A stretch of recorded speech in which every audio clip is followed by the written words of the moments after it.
Over the last century, northwest Arkansas has seen nothing but growth.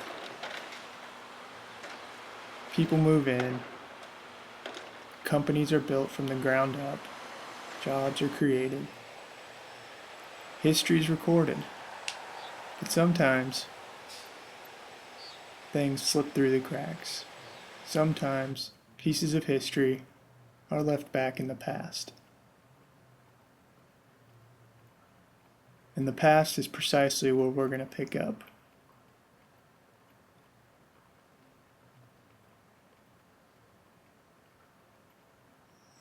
Wonderland Cave, bella-vista, Arkansas, used to be the world's largest underground nightclub.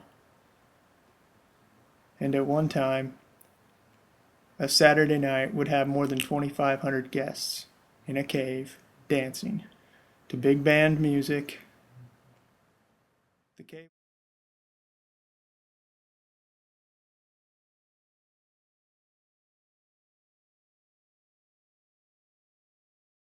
In 1928 or 29, my grandfather and grandmother went to Europe on a steamship. And when they were in Paris, they went to a little nightclub that was a cellar, essentially. It was a basement. And it was decorated, though, plastered to look like the inside of a cave. And they call it La Petite Cavou. And so they said, you know, we have a large cavou in Arkansas. Maybe we should do something with that. And so they came back, and that was the motivation for them to turn it into a nightclub. And it was very successful from the standpoint of people really enjoyed being there. It was rowdier than the actual residents, summer residents liked. But everybody from everywhere else seemed to like it a lot. And they kind of had a tradition of taking your beer bottle, you know, and throwing it over against the dance floor is kind of on a dome. It's a little bit of a rise. It's essentially ceiling that's fallen down over the centuries. And it's made this crowned area. So all the way around that room, the room is enormous, but you don't see it because the ceiling kind of comes down, and you think that it stops right there, but it doesn't. You can climb between the ceiling and the side and go down for a great distance. So, of course, now it's covered with broken bottles that were heaved over there. So it was a little rowdier kind of place. Well, they had bands from the beginning. For the when they opened it as a nightclub, there was a summer band that stayed on the resort, and they played at the dinner hour at the Sunset Hotel, because the Sunset Hotel opened at the same time above. And the band would play just for an hour during the dinner hour, and it would be usually a combo portion of the band, maybe not the whole orchestra. And then they go over and play in the early evening, I think from something like 9 to midnight, at the Moonlight Gardens, the pavilion. And then they go to the cave. And the cave would open at midnight. Wow. So everyone could be a little bit tanked by the time they started. Of course, a lot of these years were Prohibition years, you know, but you know, it's just like anything that's illegal. It doesn't mean you can't get it. This is a party that was hosted from a group called Couples Club in Bentonville, Arkansas. And they had it in Wonderland Cave.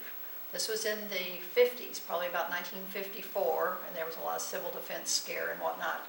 So the members of this club were given gunny sacks and told to bring with them into the cave. They were going into a big bomb shelter. There's Mary Carollo.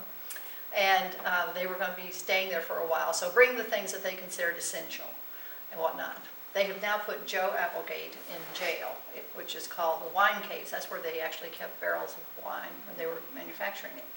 And they've locked him in, so that takes care of him. He was quite a troublemaker, so that was probably a great idea. moved here. It would have been in the early 90s. I remember my parents going out with some friends and going up to the cave. So it had been reopened after the Cooper lease ran out. That's right. In '85, when that ran out, then my sisters and I inherited the cave through our grandfather's estate. And we sold it to these two young men, and I apologize for not knowing their names. I did not get involved. My sister took care of everything, and she would be able to tell you their names in a heartbeat. But they put in enormous improvements. They, really they managed to get some restrooms in at the back there. They redid their walkways and all the electrical and everything. They really made a very nice place out of it.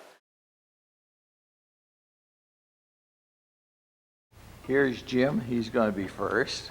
He's one of the owners of the cave here. What do you want me to say? What's your last name, Jim? Fielding. Jim Fielding. Tell it, how long did it take you to find it and talk to people into selling the land or whatever? Oh boy, that's a lot of story there. No. We started back in January. We come in just spelunking like most everybody else had been, and got to looking at what used to be here, and started checking the story behind it. We went down to the Historical Society and studied up on it, and both of us have been with Walmart a long time. We was looking for something else, so we just started checking into it. Went from there. Spent about 3 months just on paperwork. Was it still in the Linebarger family? Uh-huh. And you bought it, then did you have a hard time talking them into selling it to you? Or? Yes. In fact, we had the club almost finished before we even bought it. We spent a lot of money before we even knew we owned it, just trying to get everything final and get it bought. We just What was their reluctance? That they just didn't want to let go of it, or sentimental family, or? No, they really didn't care too much for it, but there was 3 granddaughters that it belonged to, and it was hard to get each one to decide on the same thing. And they're probably not all close either. They live scattered around the country. One of them in Hawaii, one in California, and one in Arizona, I believe.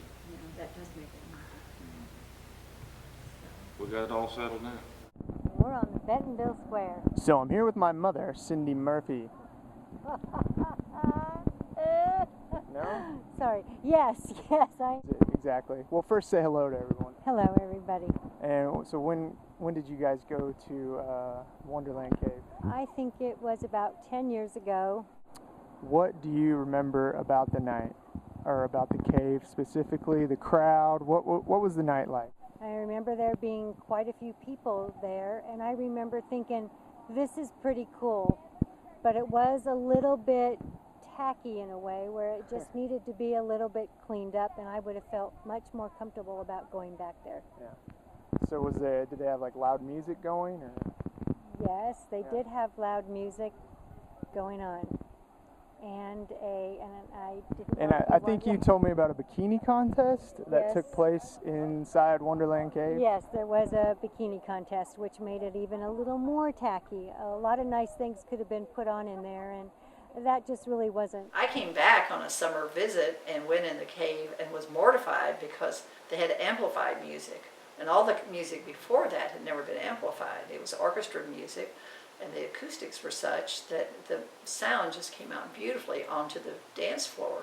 But if you were sitting in the booths on the side, you could actually speak in normal tones. Whereas with the amplified music, it was like screaming. Here's some photos of Wonderland Cave in its current condition. As it sits today, it's off limits to the public, but as people often trespass and vandalize the property.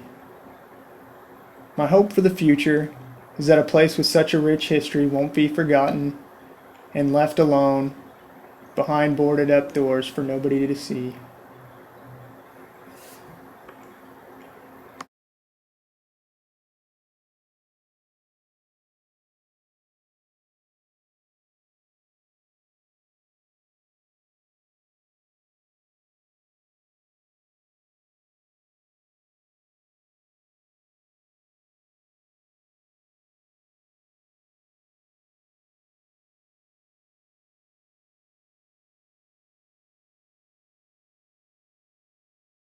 Wait, oh, come on.